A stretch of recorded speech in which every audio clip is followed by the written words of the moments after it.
మీరు ఎట్లా వచ్చారు?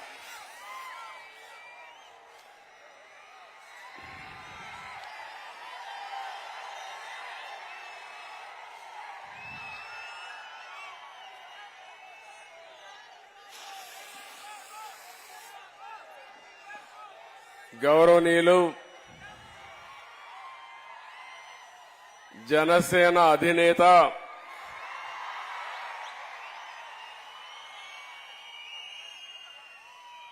ప్రజలకు మేలు చేయాలనే ఆకాంక్షతో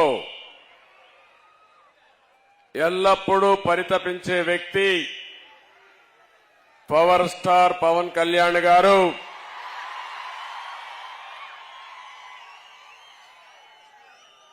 గౌరవనీయులు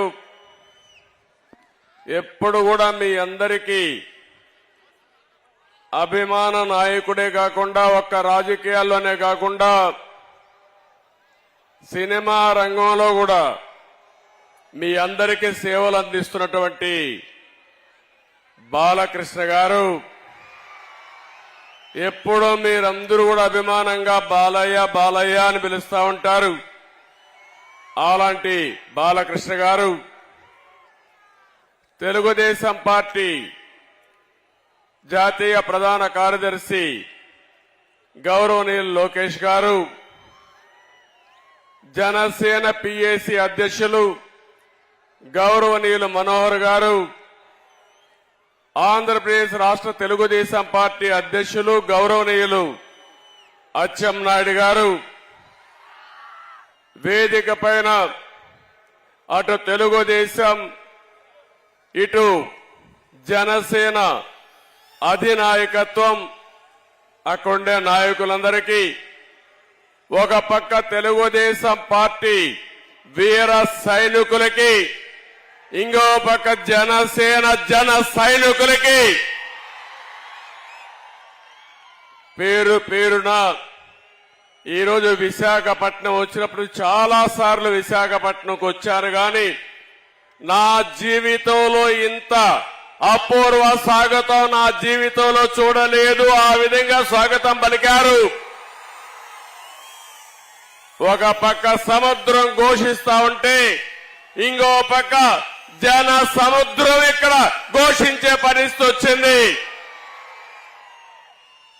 అలాంటి విశాఖపట్నమే కాకుండా ఉత్తరాంధ్రనే కాకుండా రాష్ట్రం నలుమూలల నుంచి వచ్చారు.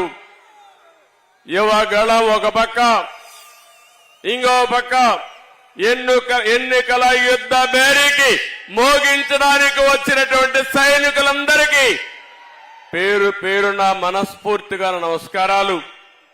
అదే మాదిరిగా మీడియా ప్రతినిధులు కూడా నమస్కారాలు.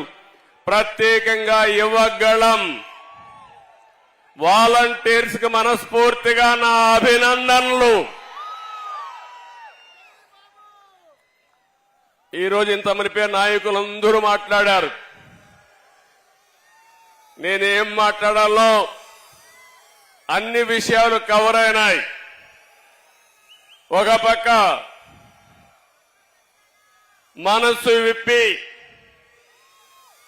జనసేన అధినేత పవన్ కళ్యాణ్ గారు చాలా స్పష్టంగా చెప్పారు. గతంలో ఏ విధంగా రాష్ట్రం కోసం సహకరించింది, ఈరోజు మళ్లీ ఏమి ఆకాంక్షించి తెలుగుదేశం జనసేన పొత్తు పెట్టుకుంటుందో చాలా స్పష్టంగా వారు చెప్పడం జరిగింది. ఇంకో పక్క లోకేష్ కూడా 226 రోజులు రాష్ట్రం మొత్తం తిరిగి ప్రజల సమస్యలను అర్థం చేసుకుని అధ్యయనం చేసి చాలా క్లుప్తంగా వారి అనుభవాలు కూడా చెప్పారు. మీరు ఒక విషయం మీరు గుర్తుపెట్టుకోవాలి. భారతదేశంలో పాదయాత్ర చేయడం ఎప్పుడు కొత్త కాదు. నేను పాదయాత్ర చేశాను, బస్సు యాత్ర చేశాను. ప్రజా చైతన్యాన్ని తేవడానికి మొట్టమొదటిసారిగా నందమూరి తారక రామారావు గారు చైతన్య యాత్ర చేశారు. అక్కడి నుంచి ఎన్నో యాత్రలు వచ్చాయి. 45 ఏళ్లు సుదీర్ఘ రాజకీయ జీవితంలో చూశాను. ఎప్పుడు పాదయాత్ర పైన దండయాత్ర చేసే సందర్భం ఎప్పుడూ లేదు. అది మొట్టమొదటిసారిగా ఈ సైకో జగన్మోహన్ రెడ్డి పరిపాలనలో చూశాను. ఎవరైనా పాదయాత్ర చేసి ఒక సమస్య పైన పాదయాత్ర చేసినప్పుడు, ఒక పవిత్రమైన భావంతో చేసినప్పుడు చేతనైతే సహకరించాలి, చేత కాకపోతే ఇంట్లో పడుకోవాలి. కానీ పోలీసులు అడ్డం పెట్టుకుని ఎన్ని ఇబ్బందులు పెట్టారో, కడాన నా ఎవరైతే యువగళం వాలంటీర్లు జైలుకు పోయి వచ్చారంటే, అటెంప్ట్ మర్డర్ కేసు పెట్టారంటే తమ్ముళ్ళు భయపడద్దండి. మీ కష్టాలు నేను చూసా. తప్పకుండా వడ్డీతో సహా తిరిగి అప్పజెప్పే బాధ్యత తెలుగుదేశం పార్టీ తీసుకుంటుందని చెప్పి కూడా నేను మీకు తెలియజేస్తున్నా.